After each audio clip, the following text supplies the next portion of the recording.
কোরবানির জন্য নির্ধারিত প্রাণী, সাথে সাথে আমি আল্লাহ এটাকে আমার নিদর্শন বানায় ফেলি। বান্দা যখন সিদ্ধান্ত নেয় এটা আমি কোরবানি করব, আল্লাহ বলেন সাথে সাথে ওই প্রাণীটাকে আমি আল্লাহ বলে দেই যে এটা আমার। ওয়াল বুদনা জাআলনাহা লাকুম মিন শাআইরিল্লাহ, কোরবানির জন্য নির্ধারিত প্রাণী আমি আল্লাহ তোমাদের জন্য বানিয়ে ফেলি আমার নিদর্শন। কিতাবুল্লাহ মানে আল্লাহর কোরআন, এটা শাআইরুল্লাহ আল্লাহর নিদর্শন। রাসূলুল্লাহ আল্লাহর নবী সাল্লাল্লাহু আলাইহি ওয়াসাল্লাম তিনি শাআইরুল্লাহ আল্লাহর নিদর্শন। বাইতুল্লাহ আল্লাহর ঘর মসজিদ সমূহ এগুলো সব শাআইরুল্লাহ আল্লাহর নিদর্শন। আহলুল্লাহ আল্লাহর প্রিয় বান্দাগণ এরা সব শাআইরুল্লাহ আল্লাহর নিদর্শন। আল্লাহ বলেন মসজিদ যেমন আমার নিদর্শন, কোরআন যেমন আমার নিদর্শন, আমার রাসূল যেমন আমার নিদর্শন, আমার নেককার বান্দাগণ যেমন আমার নিদর্শন, কোরবানির প্রাণীটাও আমি আল্লাহর নিদর্শন। ওয়াল বুদনা জাআলনাহা লাকুম মিন শাআইরিল্লাহ,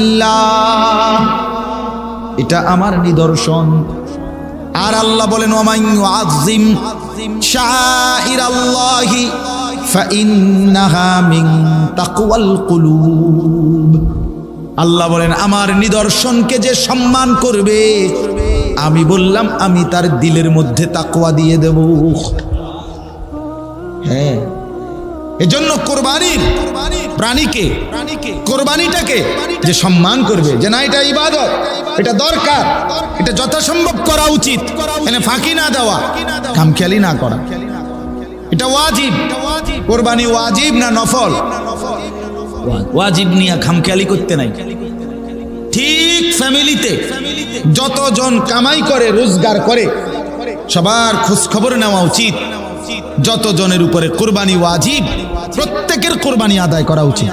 আমাদের সমাজে খামখেয়ালি করে, কোরবানি করে, কোরবানি আঙ্গ বাইত কোরবানি হয়েছে, না না কাকু আপনার বাইত কোরবানি হয়েছিল ইয়ে কথা না, কথা হইল যতজনের উপরে কোরবানি ওয়াজিব হয়েছে অতজনের কোরবানি আদায় হয়েছে কিনা এটা কম। কথা বোঝেন নাই? ওইটা হইলো দেখার বিষয়। কোরবানির ঈদের দিন যার কাছে তার মৌলিক প্রয়োজন ছাড়া 52.5 বড়ি রূপার যা দাম 84,000 টাকা, 1600 টাকা বড়ি, আমি জিগাইছি টাকা, আরো কমও আছে কোথাও। 84,000 টাকা যার মৌলিক প্রয়োজন খরচ, ওষুধপত্র, কাগজ কলম, বই খাতা, তেল সাবান, বাজার সদাই, গ্যাস বিদ্যুৎ পানির বিল ইত্যাদি, মনে করেন এটি হলো সংসারের মূল খরচ, ঠিক কিনা বলেন? এগুলো ছাড়া যার কাছে জমি, ব্যাংকে টাকা, ব্যবসার মাল, অতিরিক্ত এরকম যা আছে সেগুলো একত্র করলে যদি এই 52.5 বড়ি স্বর্ণের রৌপ্যের দাম মানে 84,000 টাকা মূল্য হয় কিংবা তদূর্ধ্ব, এই ব্যক্তির উপরে কোরবানি হচ্ছে। কি পরিমাণ মুসলমানের উপরে কোরবানি ওয়াজিব আদায় করে কয়জন বলেন না কেন? খামখেয়ালি। যে ছেলেটা বিদেশ, আজ 2 বছর ধরে বিদেশ করে, এই ছেলেটা কোরবানি আইছে আর 40,000 টাকা বাইক পাঠাইছে, আব্বার নামে কোরবানি দিছে, পরে সবাই মিল্লা তারও বউ বাচ্চা নায়নাতকুর মিল্লা গোস্ত খাইছে, হ্যাঁ বাপের নামে কোরবানি দিছে। এই ছেলেটার কাছে যে 1-2 বছরে বিদেশ করার কারণে অবশ্যই তার কাছে 84,000 টাকার অতিরিক্ত 1 লাখ, 1.5 লাখ, 2 লাখ টাকা তার কাছে জমা আছে না? কথা বলেন না কেন? তো তার উপরে কোরবানি ওয়াজিব না? তো তার কোরবানি কই? হেতের কোরবানি দিল কই? ওটা তো বাপের নামে না কোরবানি দিছে, তো ওটা তো ওনার বাপের কোরবানি আদায় হয়েছে, ঠিক আছে। ছেলেটা বাপের খেদমত করছে, সারা বছর বাপকে টাকা দেয়, এখনো দিছে, তো বাপের সেবা করা তার দায়িত্ব না? তো সেবা করছে, কিন্তু তোমার কোরবানি,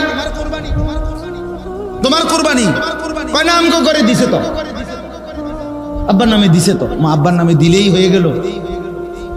বাচ্চা কাচ্চা শুধু কোরবানির গোস্ত খাইছে, এটাই বিষয়। তো এইভাবে যদি 50 বছর এই ছেলে, তার উপরে কোরবানি ওয়াজিব, অথচ বাপের নামে যদি দেয়, মার নামে দেয়, তাদের কোরবানি হবে বাপ মার, কিন্তু এই ছেলের কোরবানি আদায় হবে না। এ গুনাহগারী থাকবে, পাপিয়ে থাকবে। যে ঘরে 3 ফুট বিদেশ, এই ঘরে কোরবানি একজনের নামে হবে কেন? কথা বলেন না কেন? এই ঘরে কোরবানি বাপমার নামে শুধু হবে কেন? এগো 3 ফুটের কোরবানি কর না কেন? যে ছেলেটা ঢাকা চাকরি করে বা শহরে, বন্দরে, গ্রামে সার্কি করে, ব্যবসা করে, যেটা ইচ্ছে এটা করুক, 3 জন 2 জন ঘরের, এদের কাছে ব্যবসার টাকা জমাইতে জমাইতে 1 লাখ টাকা, 1.5 লাখ টাকা, 2 লাখ টাকা আছে, 3 জনের কাছে আছে, দোনো ভাইয়ের কাছে আছে টাকা জমা। সংসারের খরচাপাতি, বাজার সাজার এডিরও টাকাও আছে, আলগা টাকাও আছে, পুঁজি ব্যাংকে রাখছে, এরকম পুঁজি আছে, ব্যবসার পুঁজি আছে, চাকরির টাকা জমাইন্না আছে। তাহলে 84,000 টাকার অতিরিক্ত তার কাছে জমা আছে। তাহলে এই দোনো ছেলের উপরে কোরবানি ওয়াজিব না? কথা বলেন না? আমি শেষ করে দিচ্ছি, কোরবানি ওয়াজিব কিনা বলেন তো? তাহলে এই 2 ছেলের উপরেই তো কোরবানি ওয়াজিব। 3 ফুটের উপরে কোরবানি ওয়াজিব। এই দোকানদার ফুট 3,000 উপরে কোরবানি ওয়াজিব। ব্যবসা করে যে 3 জন, ঢাকা শহরে চাকরি করে যে মিলে, ফ্যাক্টরিতে, গার্মেন্টসে টাকা জমাই রাখছে আলগা, এদের উপরে কোরবানি ওয়াজিব। এরা করে কি? 2 জনে 3 জনে মিল্লা 10,000 15,000 কইরা মিলাইয়া টাকা 40,000 বাপের হাতে তুলে। আব্বা আপনি মুরব্বী মানুষ, আব্বার নামে কোরবানি দিতে আছে, আবার বয়স হয়ে গেছে, আবার যে কোনো সময় মরে যাবে, আবার যে কোনো সময় মরে যাবো, মানে কি এই 2-1 দিনের ভিতরে নাকি? এবারে যদি আরো 20 বছর না মরে, কথার কথা ওরা না মরতে মরতে যদি একটা বুঝ হয়ে যায়, তখন কি হইব? তো এটা কোনো কথা হইল? তো কোরবানি ওয়াজিব হইল তোমাদের 3 জনের উপরে, 2 জনের উপরে, তো তোমগো কোরবানি কোন? বাপমার নামে কোরবানি দিলে ছেলের কোরবানি আদায় হয়? বাবে লুঙ্গি ফিরলে পুতের লুঙ্গি পরা হয়? বাবে জামা পরলে পুতের জামা পরা হয়? তো এই ছেলেদের উপরে তো কোরবানি ওয়াজিব আমাদের সমাজে দেয় না। অনেক গাফিল। যে মহিলার কাছে 1 ভরি স্বর্ণ আছে, মহিলা সাথে 5,000 টাকা আছে, 10,000 টাকা আছে জমা কোরবানির দিন, এই স্বর্ণের দাম আর ওই টাকাটা, এই 2টা মিলাইয়া কোরবানির দিন এই 2টাই আছে, স্বর্ণও আছে কিছু, টাকাও আছে কিছু, এগুলির অতিরিক্ত। মহিলার টাকা অতিরিক্তই, মহিলা তো সংসারে খরচ করে না, খরচ করে তো কে? স্বামী, পুরুষ। কথা বুঝেন নাই? তো তার কাছে যে 5,000 10,000 টাকা আছে, স্বর্ণ আছে, এই 2টা মিলাইয়া যদি 52.5 ভরি রূপার দাম, মানে এই 84,000 টাকা দাম আসে, আল্লাহর কসম এই মহিলার উপরে কোরবানি ওয়াজিব। কই হেবড়ির কোরবানি দেয় কই? বলেন, ইনসাফের কথা বলেন না কেন? আমাদের সমাজে এই পরিমাণ চিন্তা করলে কি পরিমাণ মহিলার উপরে কোরবানি ওয়াজিব হয় না? কই দেয়নি? আলাফিদি নাই, বেডিরে কইছে শুধু রুডি বানা, রুডি, তুমি হলে শুধু রুডি, বেডির দায়িত্ব শুধু রুডি বানাইব, এবারের দায়িত্ব হুদা গোস্ত খাবে। বুঝলেন না? তো এই মহিলার আখিরাত নাই, মহিলা মরবে না, মহিলার কবরে প্রশ্ন হবে না, মহিলার হাসর নাই। তা আপনি যে মহিলাটা ঠকাইলেন, বেচারিকে যে বললেন না, তার কোরবানিটা যে আদায় হলো না। কথা বলেন, 20,000 টাকার জন্য তার আখিরাত বঞ্চিত করে দিলেন, তার জান্নাতটা বন্ধ করে দিলেন। আস্তাগফিরুল্লাহ। হালাল রোজগার তালাশ করা, এটাও নবীজি বলছে ফরজ। তাহলে দুনিয়াতেও তো টাকা দরকার, সংসারেও তো টাকা দরকার। হালাল টাকা বেশি হইলে ক্ষতি কি? কথা বলেন না কেন? আমার কথা বুঝেন না? আমার টাকাটা যদি হালাল হয়, তো সেটা 60,000 হইলে ক্ষতি কি? 30,000 হইলে ক্ষতি কি? হালাল টাকা তো ক্ষতি করে না। তো তার জন্য একটু চেষ্টা করলে আরো কোনো বিকল্প, আমার সময়টার মধ্যে আরো কোনো সুরত আছে কিনা। এটা অপরাধটা কি? আসর থেকে মাগরিব এই টাইমটা বিরতি, অফসর, ফালতু টাইম, এটা কোন কিতাবের আবার বলেন? আপনি পাইছেন কোনোদিন? কেউ একজন বলেন, একজন আলেম বলেন। কিন্তু আমরা অঘোষিত ভাবে বানায় নিছি আসর থেকে মাগরিব এই টাইমটা হলো বেহুদা টাইম। প্রতিদিন এই টাইম আড্ডা, প্রতিদিন বিরতি, প্রতিদিন অবসর, প্রতিদিন এই 1.5 ঘন্টা সময়ের কোনো মূল্য নেই।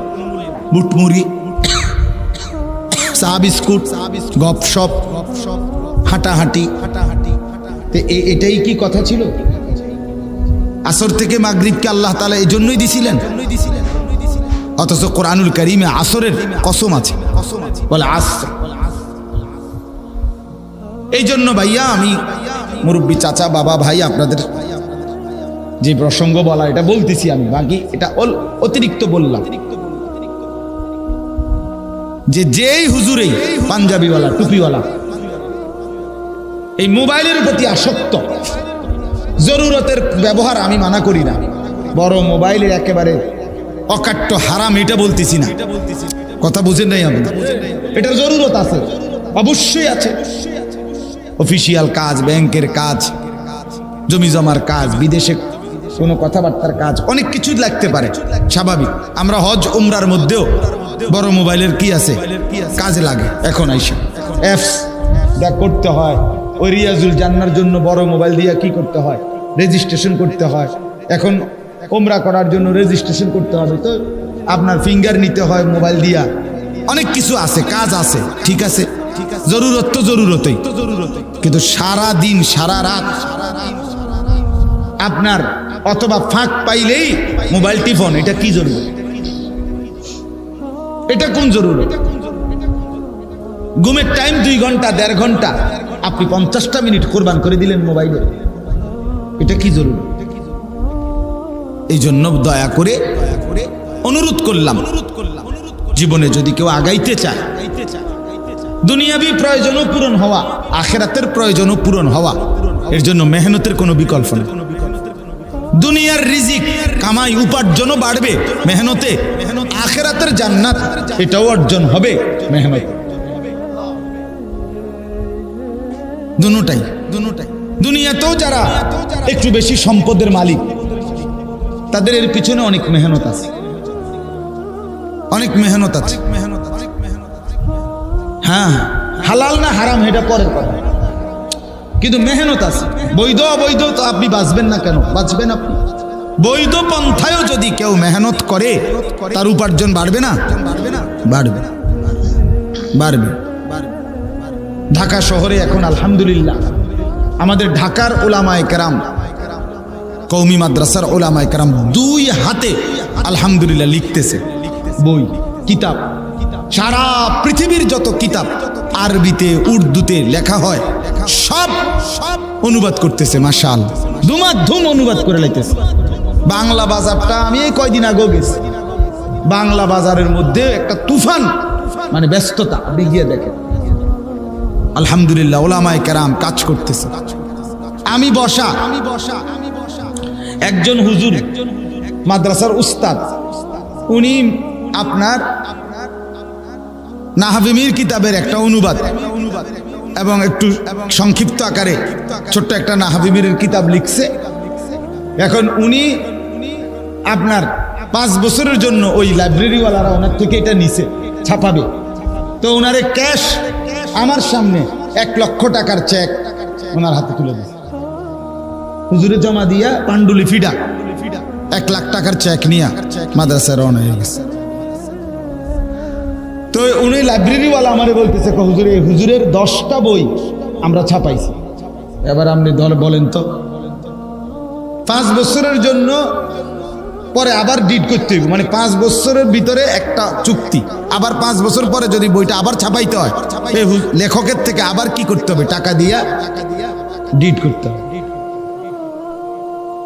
তাইলে আমার প্রশ্ন হইল, মেহনত করিলে বিভিন্ন লাইনে সম্ভব। আরো বহু খাত আছে, বহু খাত আছে। ইমাম সাহেব বেচারা ওই যে 5 ওয়াক্ত নামাজ এটুকু ডিউটির পরে আরো কি সময় তার হাতে নাই? তো একটু ফিকির করেন। মুয়াজ্জিন সাহেব একটু ফিকির করেন, আরো কিছু করা যায় কিনা দ্বীনের কাজ। নিজের ফিকির তাও না জায়েজ না হালাল হইলে, আখিরাতের ফিকির তাও সওয়াব। কিন্তু বেহুদা মোবাইল টিফোন, বেহুদা গপ মারন, বুট মুড়ি বানাইতে আছে 1 ঘন্টা লাগাইয়া, তারপরে বইয়ে রয়েছে। যা কিছু বসে রয়েছেন কেন? বুট বানায়। এটা কিতা? এটা কি? চা বানাইতে আছে, বিস্কুট বানাইতে আছে, খাইতে আছে, গপ মারতে আছে, আরো মানুষ টোয়াইতে আছে যে আর কেউ আসেনি গপ মারুন না, উপযুক্ত সঙ্গী। এটা কি? আল্লাহ আমাদেরকে মাফ করে দেন। এজন্য দয়া করে মনে কিছু নিয়েন না। এমনিতেই বললাম, মন চাইলো, মনে আর উঠলো দেখে মাওলানা ইউসুফ বিন ইকবালের কথা বলতে গিয়ে বলছি। ফিকির মান সাথী, অল্প বয়সী, আলহামদুলিল্লাহ যথেষ্ট কিতাব মোতালা করে, দিন রাত পড়ছে, বলতেছে। এবারও রমজান আমাদের সাথে এতেকাফ করছে একসাথে। তো যার কারণে তার সে যে মেহনত করছে তার বলার পরে বোঝা যায় যে পড়াশোনা আছে, ঠিকই না বলুন? তাহলে এইটা তো একটা উপলব্ধি, এটা তো আপনার তাবিজ না যে হেরে মোশতাকুন নবী সাহেব হুজুর একটা তাবিজ দিয়ে দিছে, তাবিজ দেওয়ার পর থেকে ঘুমে তুইটা দেহে জোনায়েদ বাগদান। সামনের বছর দেখবে যে আব্দুল কাদের জিলানী, এরকম। এটা কি তাবিজ? আল্লাহ আমাদেরকে মেহনত করার যোগ্যতা দান করে। আপনাদেরকেও বলি, নওজোয়ান ভাই, এবার বাকিদেরকেও বললাম, স্কুল কলেজ পড়ুয়া দোস্ত আমার, তোমাদের জন্য এটা কথা ভাইয়া। মেহনত ছাড়া এই গাফিল মানুষ দুনিয়াতেও তারাক্কি হয় না, আখিরাতেও তারাক্কি হয়। গাফিল অত্যন্ত অপছন্দনীয়। কোরআনুল কারীমের মধ্যে আল্লাহ তাআলা বলছেন, যত মানুষ জাহান্নামী, সমস্ত জাহান্নামীর একটা পরিচয় আল্লাহ বলছে সবার একসাথে, কোরআন শরীফে আছে, সমস্ত জাহান্নামীর একটি সম্মিলিত পরিচয় হলো উলাইকা হুমুল গাফিলুন। কোরআনের আয়াত, ওয়ালাকাদ যারানা লিজাহান্নামা কাসীরাম মিনাল জিন্নি ওয়াল ইনস। আল্লাহ বলেন অসংখ্য জিন আর মানুষ দিয়ে আমি জাহান্নাম পূর্ণ করব। এই আয়াত লম্বা, সব শেষে আল্লাহ বলেন যত লোককে দিয়ে আমি জাহান্নাম পূর্ণ করব সবার একসাথে পরিচয় হলো উলাইকা হুমুল গাফিলুন। কেন জাহান্নামী হলো? মূলত এরা সকলেই ছিল গাফেল। কি ছিল?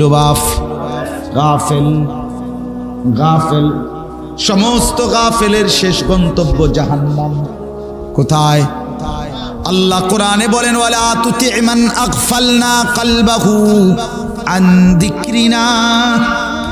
আল্লাহ বলে, বন্ধু, যাদের অন্তর আমি আল্লাহর স্মরণ থেকে গাফেল, আপনি তাদের সঙ্গী হবেন না। এমন ফালতু লোকের সাথে বসবেন না, এমন বাজে মানুষের সাথে বসবেন না। এটা বাজে মানুষ 3 ঘন্টা লাগাইয়া বইবে বিড়িয়ে খায়, ব্যাক কল কোথায় এতক্ষণ বিড়ি খায়, জিমায় বইয়া বইয়া কুয়ায় গপ মারে। আল্লাহ নাই, খুদা নাই, আখিরাত নাই, পরকাল নাই, জবানে কোনো মালিকের নাম নাই। এটা কি ধরনের মানুষ? বলেন না কেন? যেন আল্লাহ বলেন, ওয়ালা তুতি মান আগফালনা গাফিল। যার অন্তর আল্লাহর স্মরণ থেকে গাফেল, তাকে অনুসরণ করবেন না, তার সাথে বসবেন না। 7 ঘন্টা ধরে আড্ডা দিলা বন্ধু, 6 ঘন্টা, অথচ তোমার বন্ধু নামের ওই নাফরমান একটা বারও আল্লাহর নাম তার মুখ দিয়া উচ্চারিত হলো না। এটা ফালতু, এটা ফালতু মানুষ, এটা বাজে ছেলে বেটা, এটা বাজে ছেলে, এ তোরে নষ্ট করে দিবে বেটা। এটা শয়তান, এটা ইবলিস। এ তোরে উলঙ্গ ছবি দেখাইয়া, নর্তকীর নাচ দেখাইয়া, জিনার আড্ডায় নিয়া, মদ আর জুয়ার আড্ডায় নিয়া, নারীর আড্ডায় ফাঁসাইয়া দিয়া তোরে চরিত্রহীন বানাইয়া এরপরে লম্পট বানাইয়া ছাড়া দিবে তোর। হ্যাঁ, আল্লাহ বলছে যার অন্তর গাফেল আল্লাহর স্মরণ থেকে, ওয়াত্তাবাআ হাওয়াহু, তার দ্বিতীয় পরিণতি হলো সে সবকিছুতে মনের চাহিদার, নফসের চাহিদার অনুসরণ করে, আল্লাহ রসুলের হুকুমের কোনো পরোয়া নাই, সব কিছু করে তার মনে যা চায়, মনে যা চায়। এই জন্য গাফেল না হও। কি না হওয়া বাপ? আমিও না, আপনিও না, বলেন ইনশাআল্লাহ। আল্লাহ তাআলা কোরআনুল কারীমে বলছে, ওয়াযকুর রাব্বাকা ফী নাফসিক তাদাররুআন ওয়া খীফা ওয়া দুনাল জাহরি মিনাল কওল বিল গুদুবি ওয়াল আসাল। আল্লাহ নবীকে বলে, বন্ধু আমার, আপনি আমি আল্লাহর জিকির করেন। কিভাবে? মনে মনে। আর কিভাবে? তাদাররুআন, একেবারে বিনয়ের সাথে, খিফাতান, নিঃশব্দে, আওয়াজ ছাড়া জবানে। আর কিভাবে? অদুনাল জাহরি মিনাল কওল, হালকা আওয়াজে। এক নাম্বার জিকির করবেন দিলে দিলে, দুই নাম্বারে জিকির করবেন জবানে, তবে শব্দ হবে না, তিন নাম্বারে জিকির করবেন জবানে, তবে হালকা শব্দে। আল্লাহ বলেন এই তিন ভাবে জিকির করেন, বিল গুদুওয়ি ওয়াল আসাল, সকালে ও সন্ধ্যায়। এরপরে আল্লাহ বলেন, ওয়ালা তাকুম মিনাল গাফিলিন। বললাম বন্ধু, কোন অবস্থাতেই আপনি গাফেলদের অন্তর্ভুক্ত হবেন না। গাফেল হইয়েন না। কি হইয়েন না? গাফেল। ওয়ালা তাকুম মিনাল গাফিলিন, নবীজিকে বলছেন গাফেল হইয়েন না। ভাল লাগলে হালকা আওয়াজে পড়েন, ক্লান্তি লাগলে আওয়াজ ছাড়া পড়েন, আরো কষ্ট লাগলে দিলে দিলে পড়েন, কিন্তু আমি মালিকরে ছাইরেন না, আমারে ছাইরেন। ওয়াযকুর ইসমা রাব্বিকা ওয়া তাবাত্তাল ইলাইহি তাবতীলা। আল্লাহ নবীকে বলছে, বন্ধু আপনি আমি মাওলার রবের নাম, আমার নামের জিকির করেন, আর দিলটা সারাক্ষণ আমি আল্লাহর দিকে ফিরায়া রাখেন। তাবাত্তুল। ইন্না লাকা ফিন নাহারি সাবহান তাওয়িলা। আল্লাহ বলে, বন্ধু জানি আমি সারাদিন আপনি ব্যস্ত থাকেন, যত ব্যস্তই থাকেন তবুও আমার জিকির সঙ্গে রাখেন। ওয়াযকুর ইসমা রাব্বিক, আমারে ছাইরেন না, আমারে ভুইলেন না। কোন ব্যস্ততাই জামাত যেন না ছুটে, কোন ব্যস্ততাই যেন ফরজ নামাজ ছুটে না যায়, আমি আল্লাহর জিকির যেন ছুটে না যায়। আল্লাহ বলছেন জিকির চালু রাখ। ফাইদা কুদিয়াতিস সালাতু ফান্তাশিরু ফিল আরদ ওয়াবতাগু মিন ফাদলিল্লাহ ওয়াযকুরুল্লাহা কাসীরা। এই যে আল্লাহ বলছে, বান্দা নামাজ শেষ হলে জমিনে ছড়িয়ে পড়ো, যার যার রিজিকের তালাশে কর্মস্থলে যাও, যার অটো অটোতে যাও, যার সিএনজি সিএনজিতে যাও, যার গাড়ি গাড়িতে যাও, যার দোকান দোকানে যাও, যার চাকরি চাকরিতে যাও, যার ব্যবসা ব্যবসায় যাও, যার খেতে খেতে যাও, যার চুলা তার রান্না বান্নাতে যাও। আমার বান্দা বান্দি যেখানেই যাও যাও, রিজিক তালাশ করো, তবে ওয়াযকুরুল্লাহা কাসীরান, আমি আল্লাহর স্মরণ কইরো বেশি বেশি, আমারে সঙ্গে রাখো, লাআল্লাকুম তুফলিহুন, তাহলে দুনিয়াও সফল হবে, আখিরাতও সফল হবে, আখিরাতও সফল হবে। আরো ভালো করে উড়ান ভাই, দাঁড়াইয়া উড়ান, সবাই দেখুক। আপনি যে মোবাইল ঘুরাইতেন পারেন, এটা দেখুক সবাই। খারান, খুশিতে হাসতেছে ভাইয়া, ওনারা যে একটা ভালো কথা বলছি, উনি দোয়া করছে যে বুঝছে।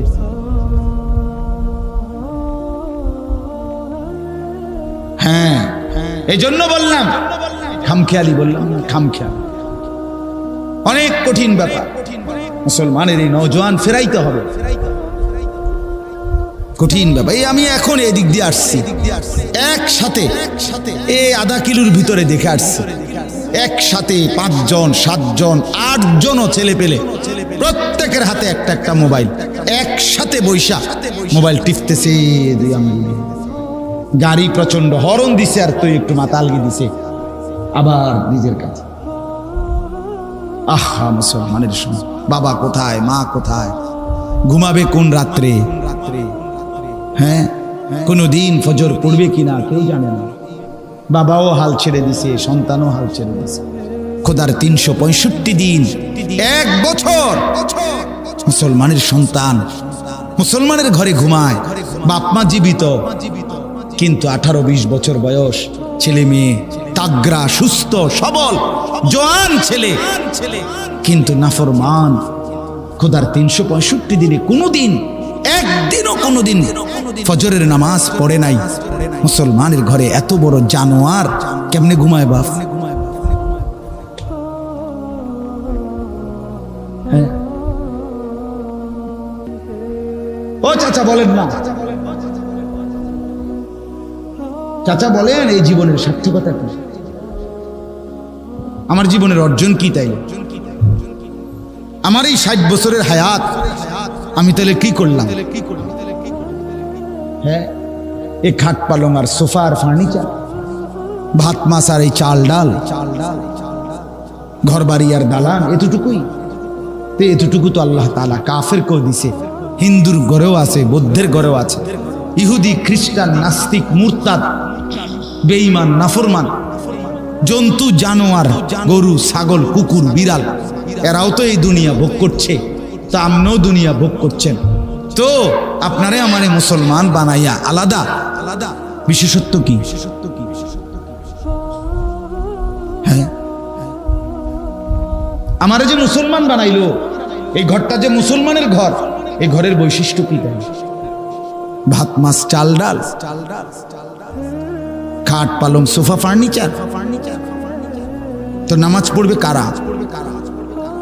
কাদের জন্য ফরজ হয়েছিল নামাজ? রোজা রাখবে কারা? আল্লাহর কোরআন শিখবে কে তাইলে? কোরআনুল কারীম কার জন্য তাইলে? জিকির কে করবে? তাহাজ্জুদ কারা পড়বে? বলেন না বাপ। মুসলমানের ঘরে যদি খোদার 365 দিনে গোটা 1 বছরে যদি কোনোদিন ফজরের নামাজ ছেলেটা না পড়ে, মেয়েটা না পড়ে, স্ত্রী না পড়ে, আমি বুঝি না হুজুর, আমি বুঝি না। আমি বহুত চিন্তা করে চাইছি যে কিটা এবারে এই ফুলার বাপ এবারে কি ফেলাস্টিক না লোডা না বদনা, এবারে আমি বুঝি না এটা কি মানুষ। হায় হায় হায়, এই মুসলমান কেমনে ঘুমায়, রাত কাটে কেমনে, হতে কেমনে, ঘুম যায় কেমনে, তার মা বাতরান দে কেমনে, আমি বুঝি না। আরে মহিলা, আরে বেটি, আরে চাচি, আপনার জীবনের কি কাল লাগে এই হাইওয়ানের জন্য ভাত রান্ধেন? এত বড় দুশ্মনের লাগা, ছি ছি ছি, এত বড় বেহায়ার জন্য ভাত, এত বড় জঙ্গলি অসভ্য। দেখি একদিন 2 দিন কোনদিনই নামাজ পড়বে না মুসলমানের বাচ্চা এটা।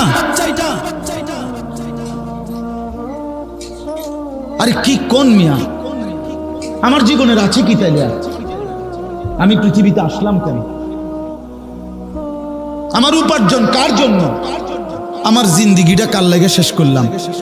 এতটি জমি কিনলাম, এত বাড়ি করলাম, এত কিছু করলাম, ঘাম বাইয়া বাইয়া পড়লো একটা একটা টাকার জন্য, এই অমানুষদের জন্য।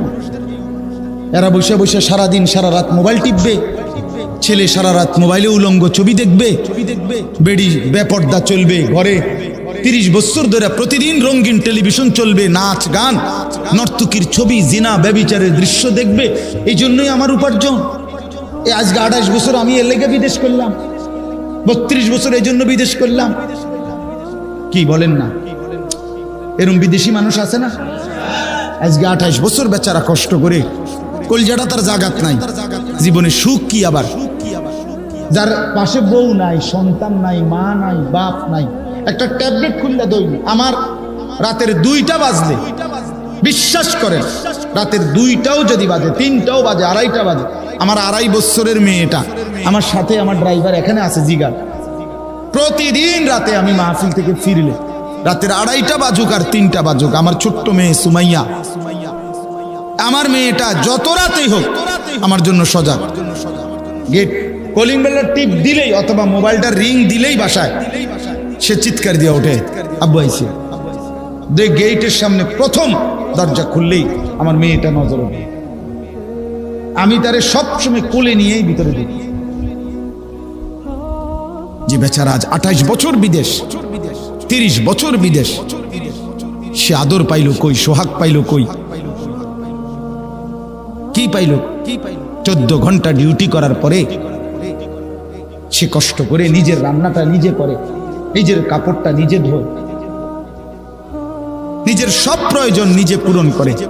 এই কষ্টের টাকা পাঠাইয়া এই জীবনটা শেষ করে বিনিময়ে বউ যদি বেপর্দা, বেনামাজি, ছেলেটা যদি সারা রাত সারা দিন অসৎ বন্ধুদের সাথে আড্ডা মারে আর মোবাইল টিপে, এক ওয়াক্ত নামাজ না পড়ে, তো এই বেচারার দুনিয়া কি আর আখিরাত কি? বলেন না বাপ, আমারে বলেন। এই ছেলেরা বলো না ভাইয়া, 2 বছর মায়ের পবিত্র দুধ খাইলা, এভাবে ভুললা গেলা? হ্যাঁ, এতগুলো আজান হয় একসাথে এক এক মহল্লায়, একটাও আজও কানে বাড়ি খায় না। তুমি কেমন কেমন ডাকাত, তুমি কেমন পাষাণ, তুমি কতটা নৃশংস, কতটা হিংস্র, তুমি কত বড় গাদ্দার। একদিন দুদিন না, এক এক ওয়াক্ত নামাজে আজান প্রত্যেক মহল্লায় তো 2-4-5টা মসজিদ থেকে একসাথে বাজে না? কি বলেন না? একটা মসজিদের মাইক যদি 4টা করে হয়, 5টা মসজিদে যদি মাইক বাজে তো 20টা হরণ এক লগে বাজছে। এখানে 20টা হরণ লাগাক না, পুরা মহল্লায় আওয়াজ হবে না? তো চলে এই জঙ্গলির কারণে কি পৌঁছে না? সে মুসলমান না বলে? এতটা গাফিল মুসলমান হয় কিভাবে? এতটা গাফিল বাবা হয় কিভাবে? এত গাফিল সন্তান হয় কিভাবে? আমার বাপ, রাগ হইয়েন না, বরঞ্চ এই জন্য বললাম যেন ফিকির আসে দিলের মধ্যে, দিলের মধ্যে অনুভূতি জাগা দরকার। এই যে কয়জন বলছেন আরো কম হইল আপত্তি নাই, আলহামদুলিল্লাহ। আমি শুধু একজনের জন্য এই অল্প কিছুদিন আগে আধা ঘন্টা 40 মিনিট বয়ান করছি। এক ঘরে গিয়া, মহিলা হজে যাবে, মহিলার স্বামীরে দিয়া বলছে, হুজুরে যদি আমগো ঘরে আইসা দূর কইতো, একটু নসিহত করতো। স্বামী আমারে বলছে, আমি বলছি আমি আইতেছি। ও মহিলার স্বামী আমার পাশে বসছে, আরে পর্দার আড়ালে মহিলা এ বেরিয়ে একজনে লেগে 30-40 মিনিট ওয়াজ করেছে। খালাস, আল্লাহর জন্য। এই সোমবারে যে ঘূর্ণিঝড় হইল, মেইন বৃষ্টিটা চশমে হয়েছে, পুরা বৃষ্টি হয়েছে কিনা সন্ধ্যায়, কম কারেন্ট ছিল না, বৃষ্টি হয়েছে, জেনারেটরও নাই। আমি আলহামদুলিল্লাহ এই সোমবারে, গত সোমবারে পূর্ণ বৃষ্টির সময় আল্লাহর দয়া 2টা মাহফিল 2খানে ছিল আমার, 2 মসজিদ, দোনো বয়ান আমি পূর্ণ করছি। আন্দারে বয়ান। হ্যাঁ, বিশ্বাস করে তারারে কইছি যে পরে একসময় আসবো, আপনারা চেহারা চাইন, ওর আগে হুন্ডালানো আছে বাঁচতে চেহারা চাইতেন, ফেলবেন চেহারা দিয়ে ঘাস কাটবেন কিচ্ছু। এমনি বললাম আর কি, এটা আপনারে কেরামতি কইতে আসছিলাম, মানে এমনি বুঝাইলাম আর কি। বুঝাইলার কথা বলা, বলতে থাক 1 মিনিট 100 মিনিট, একজন 10 জন, কবি ইধার কবি উধার, কখনো এদিকে কখনো সেদিকে, বলতে হবে। এই নওজওয়ানদেরকে ফেরাইবার চেষ্টা করতে হবে চাচারা, নাহলে আগামী প্রজন্ম কঠিন মুসিবতের মুখোমুখি হবে। ছেলেরা মনে রাখো ভাইয়া, ফিলিস্তিন আজীবন নির্যাতিত হবে, আর তুমি কোনোদিন নির্যাতিত হবে না। কে দিল এই নিশ্চয়?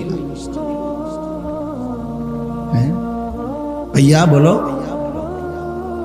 রোহিঙ্গা মুসলমান আজীবন মার খাবে, তুমি কোনোদিন মার খাইবা না। কে দিল ভাইয়া এই নিরাপত্তা? কাশ্মীরের মুসলমান আজীবন নির্যাতিত হবে, আমরা কোনোদিন নির্যাতিত হব না। কে দিল এই নিশ্চয় আমাদের? কি কারণে আমরা সেই নিরাপত্তা কোত্থেকে পেলাম? আরে মুরব্বীরা হয়তো চলে যাবে, তো নওজোয়ান, তুমি তো আল্লাহ হায়াত দিলে হতে পারে আরো 50 বছর থাকবা, আরো 40 বছর থাকবা। 50 বছর মাত্র বাংলাদেশের এই 50-52 বছরে কত কিছু আমরা দেখলাম, পৃথিবীর কত কিছু দেখতেছি। আগামী 50 বছর পর্যন্ত পৃথিবীর অবস্থার আর পরিবর্তন হবে না, সময়ের পরিবর্তন আর হবে না। তো এরপরে বলেন, দয়া করে ভাবতে শেখেন,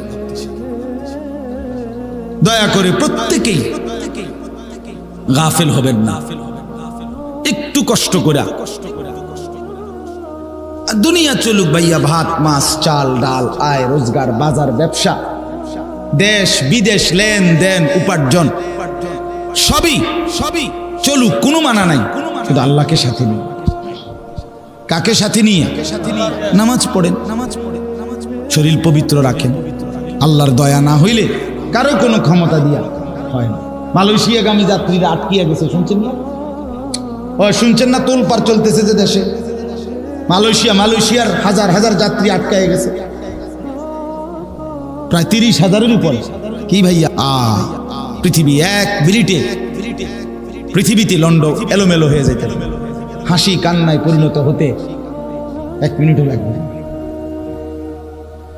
অনেক স্বপ্ন বেদনায় মিশে যাইতে বেশিক্ষণ লাগবে। এই ঘূর্ণিঝড়ের একদিনে যে অঞ্চলগুলো প্লাবিত হয়েছে, যে ঘরগুলোর উপরে পুরা ডুবে গেছে, সে ঘরের ফার্নিচারগুলো ডুবে নাই, সে ঘরের আসবাবপত্রগুলো ডুবে নাই, সে ঘরের কোলের বাচ্চাটা কিভাবে আছে, সে ঘরে যেই লোকটা পঙ্গু, প্যারালাইজড, অক্ষম, অচল, ওই মানুষটা কেমনে জায়গা লাগছে। যে মহিলাটা গর্ভবতী, বাচ্চা প্রসব হওয়ার কাছাকাছি হয়তো, সেই বোন কি পরিমাণ পেরেশানিতে পড়ছে বলে। কেন আমরা আল্লাহকে ডাকবো না? কেন নামাজ পড়বো না ভাইয়া? আমাদের বেঁচে থাকা, আমাদের সুস্থ থাকা, স্বাভাবিক থাকা 1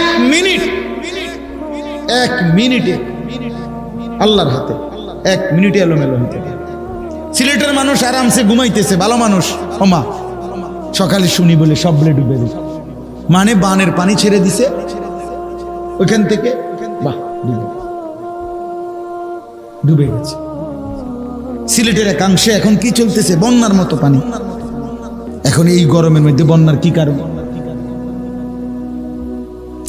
আল্লাহ যদি আমাদেরকে স্বাভাবিক না রাখে, সুস্থ না রাখে, আমাদের নিজের যোগ্যতায়, টাকায়, ক্ষমতায় সম্ভব? আমি দয়া করে অনুরোধ করলাম। মজার বিষয় হলো, একটা মজার কথা শুনেন। আমার এই বয়ানে এখন আপনাদেরকে বলতেছি, এইটা এই আমার হজ্জের সফরের আগে শেষ বয়ান। আমি কালকেও আর মাহফিল রাখি নাই, মঙ্গলবার দিন আমি ইনশাআল্লাহ যাব, বুধবার ভোরে আমার ফ্লাইট ইনশাআল্লাহ।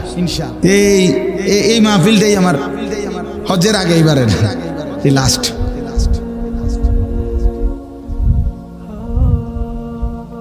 সোমবার দিন রাখছি প্রস্তুতির জন্য, কিচ্ছু গুছাই নাই, আমি আছি আমার জায়গা, ব্যাগ আছে ব্যাগের জায়গা, এমনি এমনি। তো এজন্য বললাম, আমি আপনাদের কাছে অনুরোধ করলাম, যুবক ভাই তোমাদের কাছেও বললাম, মূল কথা ছিল আলেম ওলামা অনেকে হয়তো কষ্ট নিতে পারেন যে সামনাসামনি না বললেও হইতো, যাই হোক বলে এলেছি, মাফ করে দিন। কিন্তু উদ্দেশ্য ছিল এইটা, পাঞ্জাবিওয়ালা পাঞ্জাবি ছাড়া, টুপিওয়ালা টুপি ছাড়া, সবাই, আমিও আপনিও চলেন আর একটু সচেতন হই, কি বলেন, আর একটু ফিকিরওয়ালা হই, একটু মেহনত করি। আল্লামা নূর হোসাইন কাসেমি বাংলার মাদানি ছিলেন, যিনি বাংলার সিংহ শার্দুল মুজাহিদ ছিলেন, আল্লামা নূর হোসাইন কাসেমি রহমতুল্লাহ আলাইহি।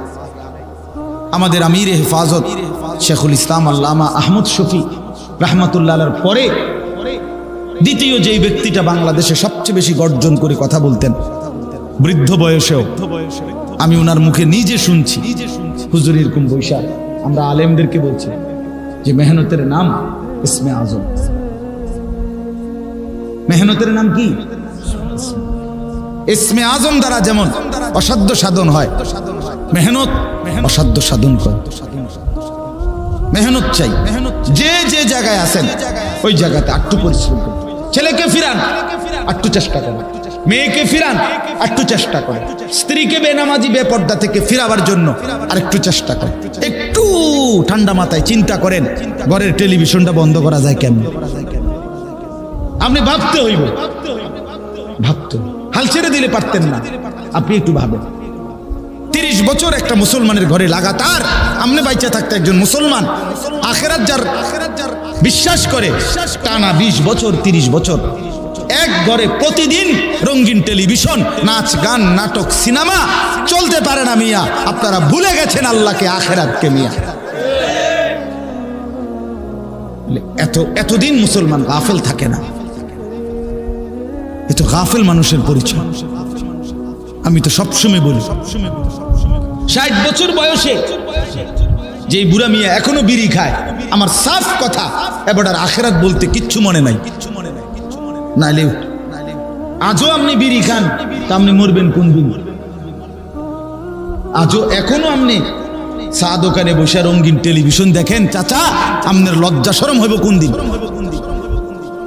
আপনি অনুবেডির নাচ দেখেন, এখনো নাটক সিনেমা দেখেন, শরম হবে কোন দিন?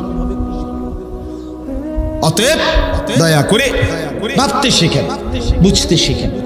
প্রত্যেকেই নিজের হায়াতের কদর করে। আপনার সময় আপনার কাছে আমানত। আপনি মরে গেলে পৃথিবী থাকবে ঠিক আছে, কিন্তু আপনি আর আইতেন না। কথা বলেন না? আমি মরার পরে মানুষ যদি আধুনিক হইয়া সব সাঁতের দেশেও জায়গা, তো কি তো আমি তো নাই। বুঝেন না আমার কথা? আমি মরার পরে আমার জিফুত যদি প্রত্যেক বেলা হেলিকপ্টারও সরে, তো কি আমার লাভ কিতা? আমি তো আর নাই, আমি তো আর আসবো না কোনোদিন। তো পৃথিবী এরপরে আধুনিক হইলে আমার লাভ কি? প্রত্যেক বাড়ির সামনে যদি একটা একটা হেলিকপ্টার দিয়ে লয়, তো আমার লাভ কি? আমি তো কবরে চলে গেলাম, আমি তো আর আসবো না, আমি তো আর ফিরবো না। অতএব আমার হায়াত যতক্ষণ, আমাকে কদর করতে হবে ততক্ষণ। আল্লাহ তাআলা আমাদেরকে তৌফিক দান করে। ছোট্ট একটু কথা, এই দুইটা আয়াতের তর্জমা শুনাইতে চাই। আমাদের সামনে কোরবানি, এই কোরবানির একটু ফজিলত আপনাদের কাছে শুধু বলেই আমি কথা শেষ করব। দুইটা আয়াত, 17 নম্বর পারা, 22 নম্বর সূরা, সূরা হজ্জের 36-37 নম্বর আয়াত। কোরবানির বৈশিষ্ট্য কি কি, এই আমি শুধু একটু বলি আপনাদের কাছে, তাইলে ইনশাআল্লাহ কথা শেষ। আল্লাহ তাআলা বলেন, ওয়াল বুদনা জাআলনাহা লাকুম মিন শাআইরিল্লাহ। এর 1 নম্বর বৈশিষ্ট্য, কোরবানির প্রথম বৈশিষ্ট্য। আল্লাহ বলেন, কোরবানির জন্য নির্ধারিত প্রাণী, সাথে সাথে আমি আল্লাহ এটাকে আমার নিদর্শন বানায় ফেলি। বান্দা যখন সিদ্ধান্ত নেয় এটা আমি কোরবানি করব, আল্লাহ বলেন সাথে সাথে ওই প্রাণীটাকে আমি আল্লাহ বলে দেই যে এটা আমার। ওয়াল বুদনা জাআলনাহা লাকুম মিন শাআইরিল্লাহ। কোরবানির জন্য নির্ধারিত প্রাণী আমি আল্লাহ তোমাদের জন্য বানিয়ে ফেলি আমার নিদর্শন। কিতাবুল্লাহ মানে আল্লাহর কোরআন, এটা শাআইরুল্লাহ, আল্লাহর নিদর্শন।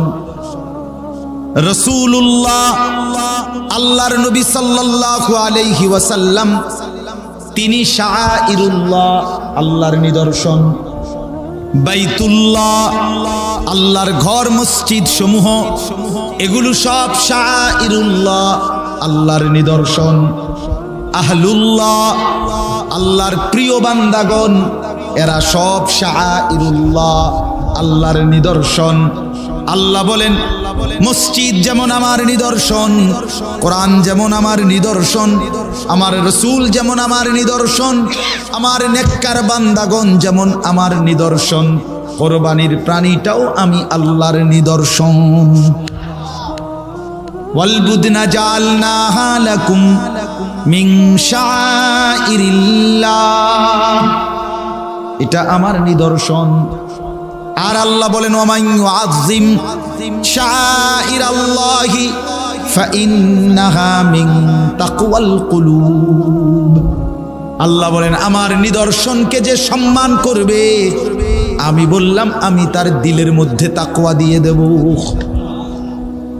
হ্যাঁ, এজন্য কোরবানির প্রাণীকে কোরবানিটাকে যে সম্মান করবে, যে না এটা ইবাদত, এটা দরকার, এটা যথাসম্ভব করা উচিত, মানে ফাঁকি না দেওয়া, খামখেয়ালি না করা, এটা ওয়াজিব। কোরবানি ওয়াজিব না নফল? ওয়াজিব নিয়ে খামখেয়ালি করতে নাই। ঠিক ফ্যামিলিতে যতজন কামাই করে রোজগার করে সবার খোঁজ খবর নেওয়া উচিত। যতজনের উপরে কোরবানি ওয়াজিব প্রত্যেকের কোরবানি আদায় করা উচিত।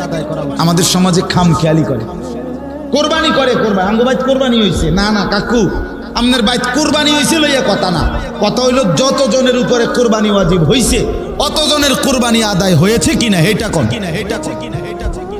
কথা বোঝেন নাই, ওইটা হলো দেখার বিষয়।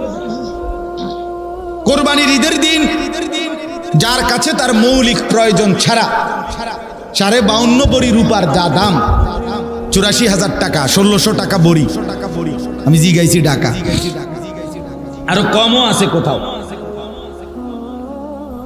84,000 টাকা যার মৌলিক প্রয়োজন খরচ, ওষুধপত্র, কাগজ কলম, বই খাতা, তেল সাবান, বাজার সদাই, গ্যাস বিদ্যুৎ পানির বিল ইত্যাদি, মনে করেন এটি হলো সংসারের মূল খরচ, ঠিক কিনা বলেন?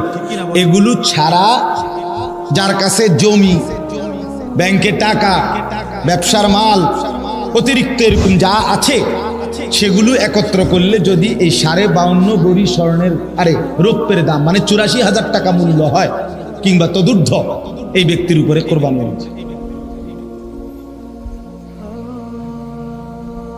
কি পরিমাণ মুসলমানের উপরে কোরবানি ওয়াজিব আদায় করে কয়জন বলেন না কেন? খামখেয়ালি। যে ছেলেটা বিদেশ, আজ 2 বছর ধরে বিদেশ করে, এই ছেলেটা কোরবানি আইছে আর 40,000 টাকা বাইক ফাটাইছে, আব্বার নামে কোরবানি দিছে, পরে সবাই মিল্লা তারও বউ বাচ্চা নায়নাতকুর মিল্লা কুস্ত খাইছে, হ্যাঁ বাপের নামে কোরবানি দিছে। এই ছেলেটার কাছে যে 1-2 বছরে বিদেশ করার কারণে অবশ্যই তার কাছে 84,000 টাকার অতিরিক্ত 1 লাখ, 1.5 লাখ, 2 লাখ টাকা তার কাছে জমা আছে না? কথা বলেন না কেন? তো তার উপরে কোরবানি ওয়াজিব না? তো তার কোরবানি কই? হিতের কোরবানি দিল কই? ওটা তো বাপের নামে না কোরবানি দিছে, তো ওটা তো ওনার বাপের কোরবানি আদায় হয়েছে, ঠিক আছে। ছেলেটা বাপের খেদমত করছে, সারা বছর বাপকে টাকা দেয়, এখনো দিছে, তো বাপের সেবা করা তার দায়িত্ব না? তো সেবা করছে, কিন্তু তোমার কোরবানি, তোমার কোরবানি কয় না আমগো করে দিছে, তো আব্বার নামে দিছে, তো মা আব্বার নামে দিলেই হয়ে গেল। বাচ্চা কাচ্চা শুধু কোরবানির গোস্ত খাইছে, এইটাই বিষয়। তো এইভাবে যদি 50 বছরও এই ছেলে তার উপরে কোরবানি ওয়াজিব, অথচ বাপের নামে যদি দেয়, মার নামে দেয়, তাদের কোরবানি হবে বাপ মার, কিন্তু এই ছেলের কোরবানি আদায় হবে না, এ গুনাহগারই থাকবে, পাপিয়ে থাকবে। যে ঘরে 3 ফুট বিদেশ, এই ঘরে কোরবানি একজনের নামে হবে কেন? কথা বলেন না কেন? এই ঘরে কোরবানি বাপমার নামে শুধু হবে কেন? এগো 3 ফুটের কোরবানি কর না কেন? যে ছেলেটা ঢাকা চাকরি করে বা শহরে, বন্দরে, গ্রামে সার্কি করে, ব্যবসা করে, যেটা ইচ্ছে এটা করুক, 3 জন 2 জন ঘরের, এদের কাছে ব্যবসার টাকা জমাইতে জমাইতে 1 লাখ টাকা, 1.5 লাখ টাকা, 2 লাখ টাকা আছে, 3 জনের কাছে আছে, দোনো ভাইয়ের কাছে আছে টাকা জমা, সংসারের খরচাপাতি, বাজার সাজার এডিরও টাকাও আছে, আলগা টাকাও আছে, পুঁজি ব্যাংকে, ট্যাক্সে, এরকম পুঁজি আছে, ব্যবসার পুঁজি আছে, চাকরির টাকা জমাইনা আছে, তাহলে 84,000 টাকার অতিরিক্ত তার কাছে জমা আছে, তাহলে এই দোনো ছেলের উপরে কোরবানি ওয়াজিব না? কথা বলেন না? আমি শেষ করে দিচ্ছি, কোরবানি ওয়াজিব কিনা বলেন? তো তাহলে এই 2 ছেলের উপরেই তো কোরবানি ওয়াজিব, 3 ফুটের উপরে কোরবানি ওয়াজিব, এই দোয়ানদার ফুট 3,000 উপরে কোরবানি ওয়াজিব, ব্যবসা করে যে 3 জন, ঢাকা শহরে চাকরি করে যে মিলে, ফ্যাক্টরিতে, গার্মেন্টসে টাকা জমাই রাখছে আলগা, এদের উপরে কোরবানি ওয়াজিব। এরা করে কি, 2 জনে 3 জনে মিল্লা 10,000 15,000 কইরা মিলাইয়া টাকা 40,000 বাপের হাতে দিল। আব্বা আপনি মুরব্বী মানুষ, আব্বার নামে কোরবানি দিতে আছে, আবার বয়স হয়ে গেছে, আবার যে কোনো সময় মরে যাবে, আবার যে কোনো সময় মরে যাবে মানে কি এই 2-1 দিনের ভিতরে নাকি, তারপরে যদি আরো 20 বছর না মরে, কথার কথা ওরা না মরতে মরতে যদি একটা বুঝ হয়ে যায় তখন কি হইব? তো এটা কোনো কথা হইল? তো কোরবানি ওয়াজিব হইল তোমাদের 3 জনের উপরে, 2 জনের উপরে, তো তোমগো কোরবানি কই? বাপ মার নামে কোরবানি দিলে ছেলের কোরবানি আদায় হয়? বাবে লুঙ্গি ফিনলে ফুতের লুঙ্গি পরা হয়? বাবে জামা পরলে পুতের জামা পরা হয়? তো এই ছেলেদের উপরে তো কোরবানি ওয়াজিব, আমাদের সমাজে দেয় না। অনেক গাফল। যে মহিলার কাছে 1 ভরি স্বর্ণ আছে, মহিলা সাথে 5,000 টাকা আছে, 10,000 টাকা আছে জমা কোরবানির দিন, এই স্বর্ণের দাম আর ওই টাকাটা, এই 2টা মিলাইয়া কোরবানির দিন এই 2টাই আছে, স্বর্ণও আছে কিছু, টাকাও আছে কিছু, এগুলির অতিরিক্ত। মহিলার টাকা অতিরিক্তই, মহিলা তো সংসারে খরচ করে না, খরচ করে তো কে? স্বামী, পুরুষ। কথা বুঝেন নাই? তো তার কাছে যে 5,000 10,000 টাকা আছে, স্বর্ণ আছে, এই 2টা মিলাইয়া যদি 52.5 ভরি রূপার দাম, মানে এই 84,000 টাকা দাম আসে, আল্লাহর কসম এই মহিলার উপরে কোরবানি ওয়াজিব। কই হেবড়ির কোরবানি দেয় কই? বলেন, ইনসাফের কথা বলেন না কেন? আমাদের সমাজে এই পরিমাণ চিন্তা করলে কি পরিমাণ মহিলার উপরে কোরবানি ওয়াজিব হয় না? কই দেয়নি? আলাফিদি নাই, বেডিরে কইছে শুধু রুডি বানা, রুডি, তুমি হলে শুধু রুডি, বেডির দায়িত্ব শুধু রুডি বানাইবে, এবার দায়িত্ব হুদা গোস্ত খাইবে, বুঝেন না? তো এই মহিলার আখিরাত নাই, মহিলা মরবে না, মহিলার কবরে প্রশ্ন হবে না, মহিলার হাসর নাই। তা আপনি যে মহিলাটা ঠকাইলেন, বেচারিকে যে বললেন না, তার কোরবানিটা যে আদায় হলো না। কথা বলেন, 20,000 টাকার জন্য তার আখিরাত বঞ্চিত করে দিলেন, তার জান্নাতটা বন্ধ করে দিলেন। আস্তাগফিরুল্লাহ, এটা কি করলেন? এই জন্য বাবা, আপনাদের কাছে অনুরোধ, আপনাদের স্ত্রী, আপনাদের উপার্জনকারী ছেলে অবিবাহিত হইল, ছেলে আজ 5 বছর ব্যবসা করে, চাকরি করে, কাম করে, বিদেশ হোক দেশে হোক, কিন্তু বিয়ে করে নাই অন, কিন্তু টাকা আছে, বুঝেন নাই কথা? টাকার মালিক, এই যে 84,000 90,000 1 লাখ 2 লাখ টাকার মালিক সে, তাহলে বিবাহিত না হলেও বালেগ হইলেই হয়েছে, 14 বছরের ঊর্ধ্বে হইলেই হয়েছে, 14 থেকে 15 বছরেই বালেগ হয়। এরপরেই অবিবাহিত হলেও সম্পদের অধিকারী মালিক হলে তার উপরেও কোরবানি হবে। বিয়ের কোরবানির জন্য বিয়ে করা শর্ত, যেন হাতে তো বিয়েই করে নাই, কিয়ের কোরবানি? আর কিয়ের কোরবানি মানে এখন করবা, বিয়ে তুই বেটা পরে করিস, আগে কোরবানি, তোমার উপরে কোরবানি আছে, ঠিক কিনা বলেন? বুঝছিলেন কিনা? হ্যাঁ, ছেলেদেরকেও বললাম, অনেক ছেলের আছে কোরবানি আছে, অনেক অনেক অনেক ছেলে পেলে, ইয়াং ছেলে, হে মনে করে আমি নমাজে ভরি না, মিয়া আমি নাইছেন কোরবানি, এতে বালা কামে আমি নাই।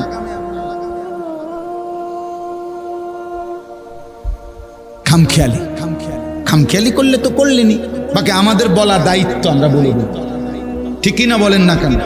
আমরা বলি। অতএব আপনাদের কাছে অনুরোধ, আপনাদের স্ত্রী স্বর্ণ এবং টাকা, স্বর্ণ এবং রূপা, শুধু স্বর্ণ হইলে 7.5 ভরি, যার কাছে কোনো রূপাও নাই টাকাও নাই তাইলে 7.5 ভরি স্বর্ণ। আর যদি স্বর্ণের সাথে কিছু টাকা থাকে, রূপা থাকে কিছু, তাহলে 2টা মিলাইয়া দাম হিসাব করতে। বুঝছেন আমার কথাটা পরিষ্কার?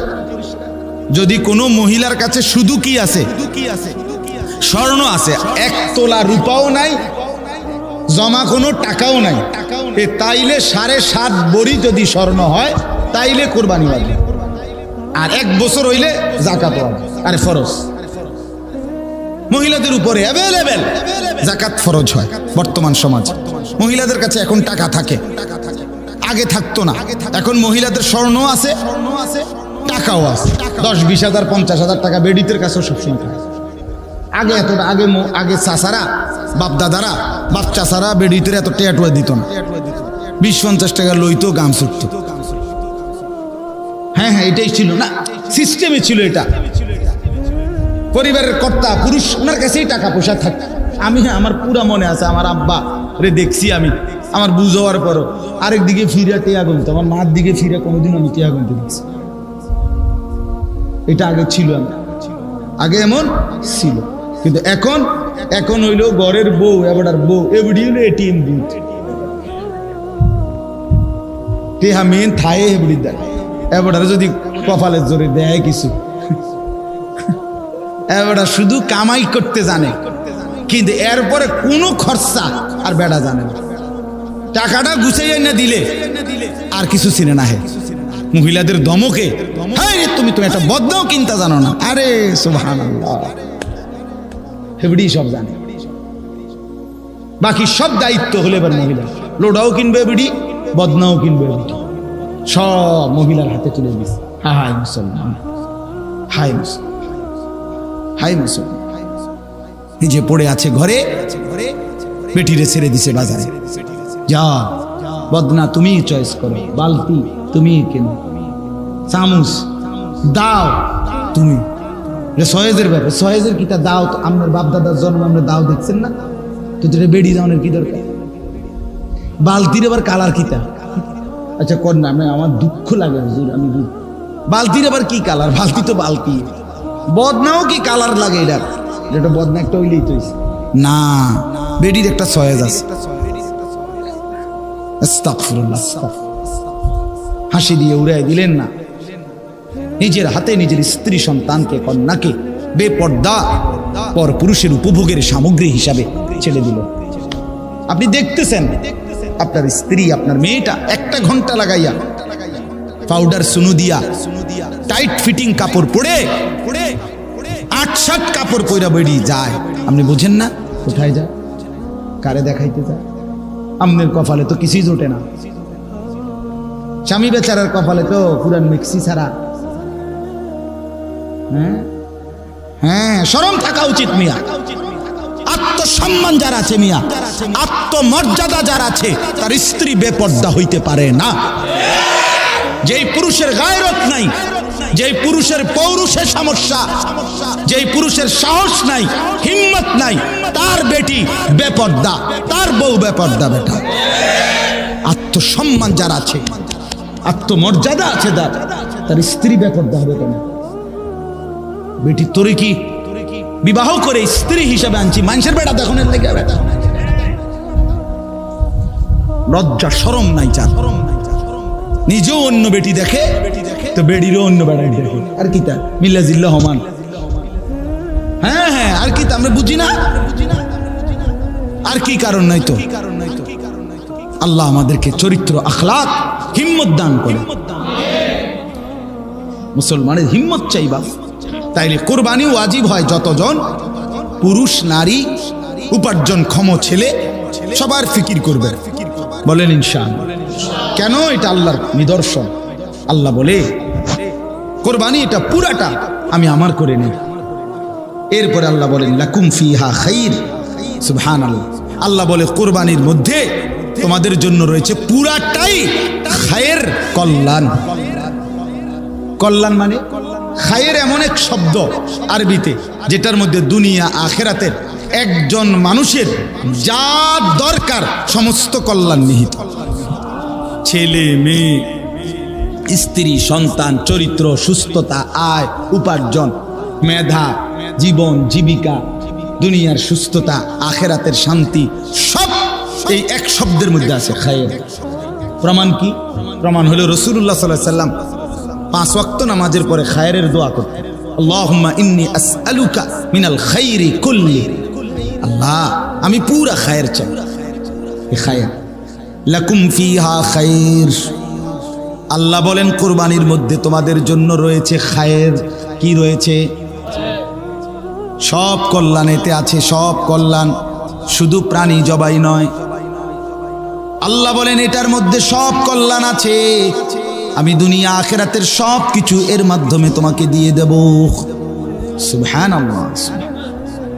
এরপরে আল্লাহ বলেন ফাদকুরুসমাল্লাহি আলাইহা সাওয়াফা, অতএব বান্দা সারিবদ্ধভাবে যখন কুরবানি আদায় করবে, প্রাণীগুলো জবাই করতে থাকবে একটার পর একটা, প্রত্যেকবারই আমি আল্লাহর নামের জিকির করবা।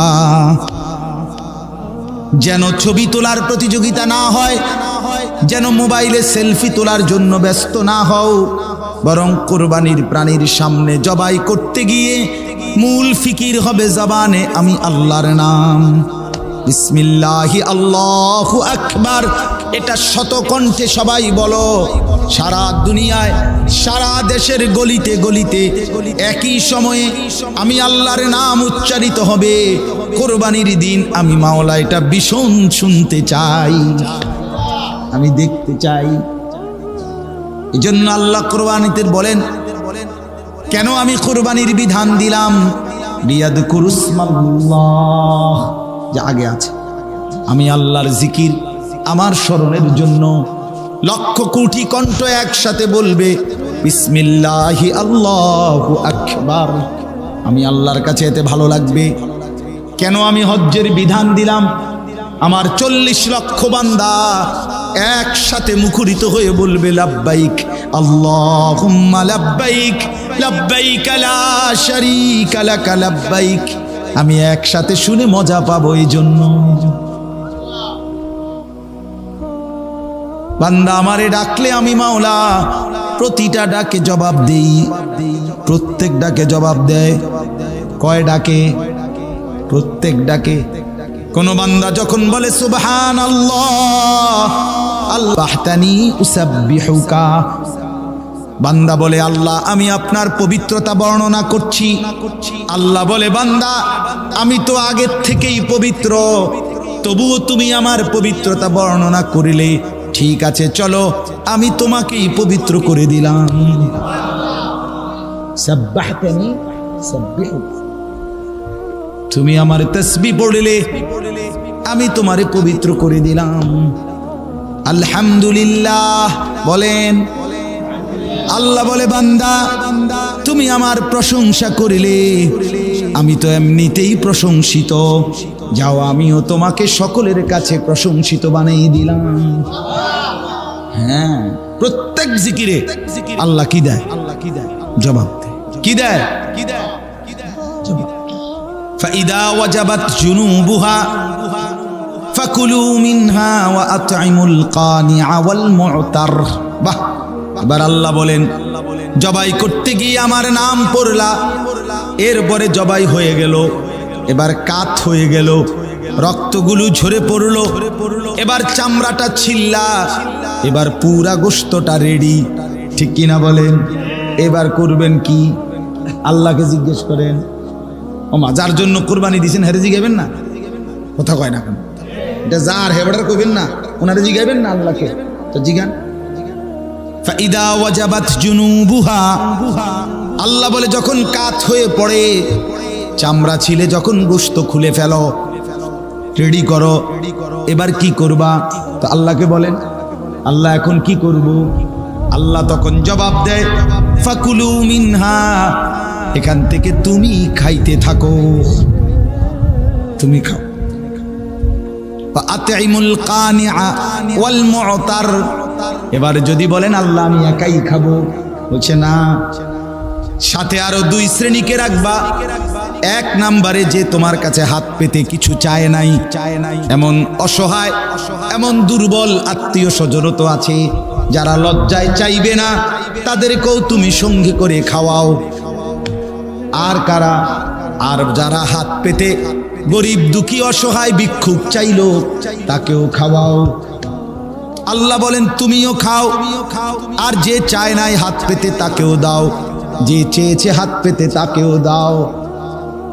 এবার আল্লাহ বলেন তোমাকে খেতে দিলাম গোশত, গরিব দুঃখী আত্মীয় স্বজনকেও দেওয়ার সুযোগ করে দিলাম। কেন দিলাম?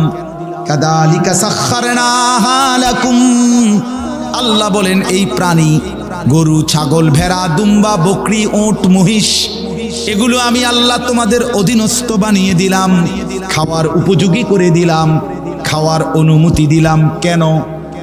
লাআল্লাকুম তাশকুরুন, খেয়ে যেন আমি আল্লাহর শুকর আদায় করতে পারো, এই জন্য। খাইয়া যেন সেজদা দাও। কিন্তু তুমি নাফরমান, খাইতে খাইতে টেলিভিশন দেখো। হ্যাঁ, ঠিক কিনা বলেন না? তুমি গোশত রুটি খেতে খেতে টেলিভিশনে নর্তকীর নাচ দেখো। কত বড় অসভ্য মুসলমান তুমি। আল্লাহ বলে লাআল্লাকুম তাশকুরুন, দিছিলাম শুকরের জন্য, নামাজের জন্য। ফজরের নামাজ পড়লা না মুসলমান, তো তুমি কুরবানি করছো, তুমি বুঝি আল্লাহর লাগিয়া? এটা আমরা বুঝি না। কথা বলেন না কেন? এই এরপরে দেখেন দ্বিতীয় আয়াত, এটাই শেষ। এবার আল্লাহকে আপনি একটা মহব্বত কইরা একটা কথা কম, মনে করেন আমি কইলাম যে আল্লাহ, আল্লাহ বলছে তুমি গোশত পুরাটা খাও, আত্মীয় স্বজন গরিব দুঃখীকেও খাওয়াও, এই না কইছে? তা আমি আল্লাহকে বললাম, আল্লাহ আপনি আমার কথাটা কদ্দুর শুনেন। বিশ্বাস করেন যে একটা সিজন গরম, এই রৌদ্রে গরমে 4টা বাজার ঘুরছি, ঘাম বাইয়া বাইয়া পড়ছে, একটা একটা গরু চাইয়া, কোনো 50টা গরু 100টা গরু চাইয়া, এরপরে এই গরুটা চয়েস করছি, আপনার জন্য কোরবানি দিছি। আমনে লেগে এত কষ্টটা করছে, অহন আমনে কোন কি কইলেন, এক টুকরা গোশত নিতেন না, তা আপনার জন্য দিলাম যে আপনি কুদ্দুন নেন, 2-1 টুকরা নেন। বুঝেন নাই কথাটা? এটা বললাম, মনে করেন আমি মহব্বত করে আমরা বললাম আল্লাহকে, তো আল্লাহ বলে না বান্দা, গোশত পুরাটা তুমি না, দিল পুরাটা আমার। আমি গোশত নেব না, দিল নেব, দিল। আমি তাকওয়া নেব, তাকওয়া। লান ইয়ানালাল্লাহা লুহুমুহা ওয়ালা দিমাউহা, আমি গোশতও চাই না, রক্তও চাই না। ওয়ালাকিন ইয়ানালুহুত তাকওয়া মিনকুম, আমি তাকওয়া নেব, গুনাহ থেকে মুক্ত কিনা দেখব। তাকওয়া মানে গুনাহমুক্ত জীবন। তাকওয়া মানে কি? গুনাহমুক্ত জীবন। আবার বলেন, এ আল্লাহ বলেন আমি তাকওয়া নেব, গুনাহমুক্ত জীবন নেব। আমি দেখব দিলের মধ্যে আমার জন্য সন্তুষ্টির নিয়ত ছিল কিনা। আমি দেখব টাকাটা হালাল না হারাম, হালাল না হারাম। আমি দেখব ফজরের নামাজ পড়েছিলে কিনা, তাইলেই আমি বুঝবো আমার জন্য কোরবানি করলা কিনা। হ্যাঁ, কোরবানির আড্ডি কোবাইতে কোবাইতে আপনি জোহরও পড়েন নাই, আসরও পড়েন নাই, মাগরিবও পড়েন নাই, কোরবানির দিন আপনি ফজরের নামাজও পড়েন নাই, আপনি ডাকাত কি লেগে কোরবানি দিছেন আমরা বুঝছি না। আমরা সিরা খাই, আমরা ভাত খাই না, আমরা ভাত খাইয়া আইছি এনে মাহফিল, এই মাহফিলতে ভাত দুগা খাইছি। আমরা ব্যাককল ঠাউরাইছে, আমরা বুঝি না, আমরা বন দিয়া চা দিয়ে ভিজাই খাই। বলেন যেই নাফরমান কোরবানির দিনও ফজরের নামাজ পড়লা না, জোহরও পড়লা না, আসরও পড়লা না, তুমি কেন মিথ্যুক? তুমি তো আল্লাহর জন্য কোরবানি দাও নাই।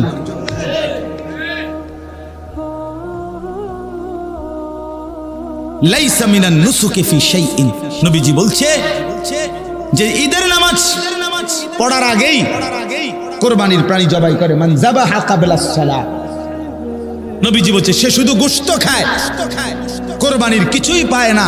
আজ্জালাহু লি আহলিহি, সে তার পরিবারের জন্য শুধুই তাড়াহুড়া করলো, আখিরাতের কিছুই পেল না। এজন্য আল্লাহ বলেন আমি তাকওয়া নেব। কি নেব? গুনাহমুক্ত কিনা, গুনাহমুক্ত। সিটারির টাকা নিয়ে আমি জানি, বাটপারির টাকা, সুদের টাকা, ঘুষের টাকা, 3 লাখ টাকা ফুটাঙ্গিরি। তোর বেটা, তোর ফুটাঙ্গিরি বেটা। আল্লাহ বলবে রাখ বেটা ফুটাঙ্গিরি বেটা। ফেসবুকে আসছে, ইউটিউবে দেখাইছে, চ্যানেলে দেখাইছে বড় গরু। আমি গত বছরও আপনার বড় গরু আমারে দেখতে নিছে কোরবানির সময়, বেটা খুব আবদার করে, মনো 20-30 জন লাগাইয়া গরুটা শোয়াইছে। যে একটা কষ্ট করে গরুটা শোয়াইছে, জবাই করবে এখন, ওমা এই বেটা এই টাইমে মানুষের জান বাইরে যেতেছে, এটা ধরে রাখতে, রাখো রাখো রাখো রাখো রাখো, সবাই থামাইছে, থামাই একটা দৌড় দিয়ে আইসে একবারে তার লগে ওই গরুওয়ালা আর কি, গরুটার মধ্যে কাইত হইয়া ওইতে একটা ছবি একটা ছবি একটা ছবি। এই সময় ওই বেটার জান শেষ গরু ধরে রাখতে হেতের একটা ছবি শখ উঠছে এখন গরুর লাগে। পরে আমি পরে মনে মনে বললাম যে মাশাআল্লাহ, গরুর সাথে গরু অসাধারণ মানাইছে, সেই রকম দুই গরু একসাথে উঠতে লাগছে, বোঝেন? মোবাইল পরে ফেসবুকে দিয়ে বলবে দেশবাসী আমরা দুই গরু একসাথে, কেমন লাগতেছে কমেন্টস করে জানাবেন। তো দেশবাসী নিচে দিয়ে জানাবি সেরকম দুজনের অসাধারণ লাগছে, মানাইছে, একজনের 4 ঠ্যাং আরেকজনের 2 ঠ্যাং, মোট মিল্লা 2 গরুর 6 ঠ্যাং। 2 গরুর কয় ঠ্যাং? 6। এই জন্য ওই গরুর লোকে ছবি উড়াইও না, এত গরু তুমি হইও না, বাজারে কোনো এমনি গরুর অভাব পড়ছে না, তুমি গরু আর নতুন হইও না। ছি ছি ছি, কোনো কথা হইল? আল্লাহ আমাদেরকে মাফ করে দেন। তাহলে আল্লাহ তাআলা কি চাইবে? বলেন না বাপ? তাকওয়া। গুনাহমুক্ত কিনা, গুনাহমুক্ত, টাকাটা হালাল কিনা, আল্লাহর গোলামি করছেন কিনা, পবিত্র কিনা। বেড়া বেড়ি এক লগে গরু জবাই হওয়ার পরে চামড়া সিলাইবার সময়, গোশত কুটবার সময় 4 ঘরের মহিলা শরীকে কুরবানি দিছে, ওমা বেডিত বেডত মিললে একসাথে গোশত কুটতে আছে, দফাদফি করতে আছে, লাফাইতে আছে, চিৎকারতে আছে, মাফতে আছে, কথা কইতে আছে। আজকে আর এটা এই কোরবানির দিন তো কোনো শরীয়ত নাই, কথা বলেন না কেন? কোরবানির দিন তো কোনো পর্দা নাই, মনের পর্দা, মনের পর্দা কি বাইরে পর্দা দিয়ে করে দিতে হবে। আস্তাগফিরুল্লাহ, এদিন শরীয়ত নাই, তাকওয়া আছে। কি চাই? তাকওয়া। তাকওয়া হইলে গুনাহমুক্ত হইলে, মনে রাখবেন হাবিল কাবিল দুইজনই কোরবানি করছে, কোরবানি আছে না, ইজ কাররাবা কুরবানা, আল্লাহ বলে একজনের কোরবানি কবুল হলো আরেকজনেরটা হলো না। তাহলে বুঝাই গেল প্রতি বছর কোরবানি করে অনেকেই, কিন্তু কারো কোরবানি কবুল হয়, কারোটা। এটা মনে রাখ, গোস্ত সবাইটাই জোশ হয়, কিন্তু আসমানে সবাইটা যায় না। রুডি আর গোস্ত খাওন আর আসমানে পৌঁছান এক কথা। শেষ কথা হইল কাযালিকা সাখখারাহা লাকুম লিতুকাব্বিরুল্লাহা আলা মা হাদাকুম। আবারও আল্লাহ বলেন, বান্দা কেন চতুষ্পদে এই প্রাণীগুলো আমি তোমাদের অধীনস্থ করে দিলাম? আল্লাহ বলেন, তোমরা আমার নির্দেশিত পথে আমার তাকবীর, আমার বড়ত্ব, আমি আল্লাহর শ্রেষ্ঠত্বের ঘোষণা দিবা। এই জন্যে তুমি জোরে জোরে বলবা আল্লাহু আকবার, আল্লাহু আকবার, লা ইলাহা ইল্লাল্লাহু, আল্লাহু আকবার, আল্লাহু আকবার, ওয়ালিল্লাহিল হামদ। কোরবানির দিন এটা পড়ে কিনা? আল্লাহ বলেন এইটা শুনবার জন্য দিছি, লিতুকাব্বিরুল্লাহ আলা মা হাদাকুম। আমি তো হেদায়েত দিয়েছি, আমি তো মুসলমান বানিয়েছি, আমি তো কোরবানির অনুমতি দিয়েছি, সব বিধান আমি দিয়েছি। বিধানকার তো পবিত্র ঈদ, কোরবানির আর রোজার ঈদ সবটাই কার? আল্লাহ। অথচ আপনার নাটকওয়ালারা, সিনেমাওয়ালারা, টিভিওয়ালারা তারা পবিত্র ঈদ উপলক্ষে 7 দিনের বিশেষ অনুষ্ঠান। ঈদ তোর আব্বার, কথা বলেন না কেন? ঈদ উপলক্ষে তুমি অনুষ্ঠান দিবে মানে? ঈদ তোমার বাপে, ঈদ কার? তো তুমি এনে অনুষ্ঠান দিবার কি? তুমি নাচ গান দেখাবার কি? নাউযুবিল্লাহ। কি পরিমাণ গাদ্দার! আল্লাহর ইবাদত, এইটার মধ্যে যে আল্লাহর ইবাদত এটা আমাদের সামনে আসছে, এই উপলক্ষে গান, নাটক, সিনেমা, নাচ গান, ডেকসেট বাজানো, যুবক এমনটা মানুষ মুসলমান হইয়া কইরো না রে বাপ, কইরো না।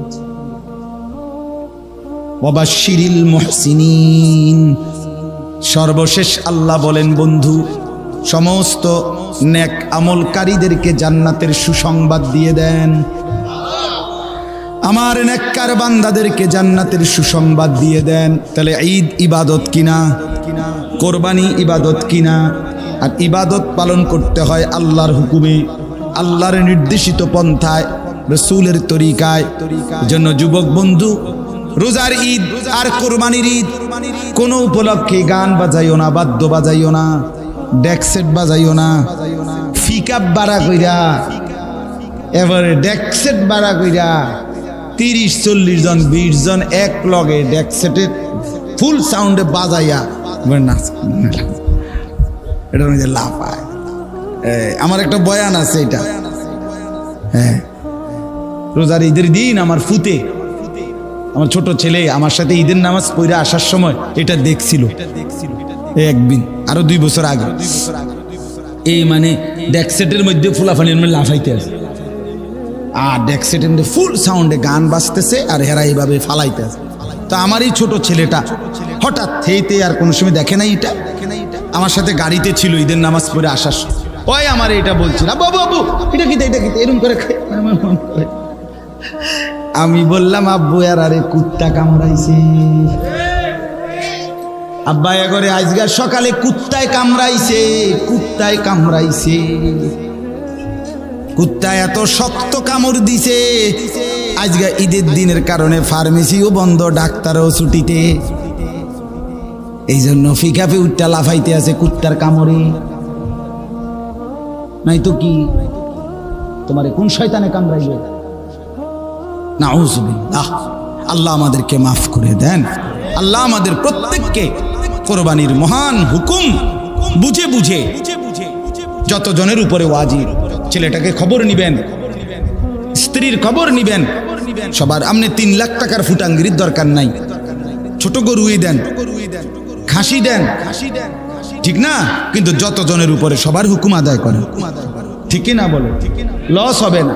হজ করিলে বান্দা, নবীজি বলছে গরিব হয় না, কোরবানি করে গরিব হয় না বাপ, যাকাত দিলে গরিব হয় না, আল্লাহর রাস্তায় সম্পদ ব্যয় করলে সে গরিব হয় না। আনফিক উনফাক, আল্লাহ বলছে বান্দা তুমি আমার জন্য খরচ করো, আমি তোমার জন্য খরচ করব। নবীজি বলছে আনফিক ইয়া বিলাল ওয়ালা তাখশা মিন জিল আরশি ইকলাল।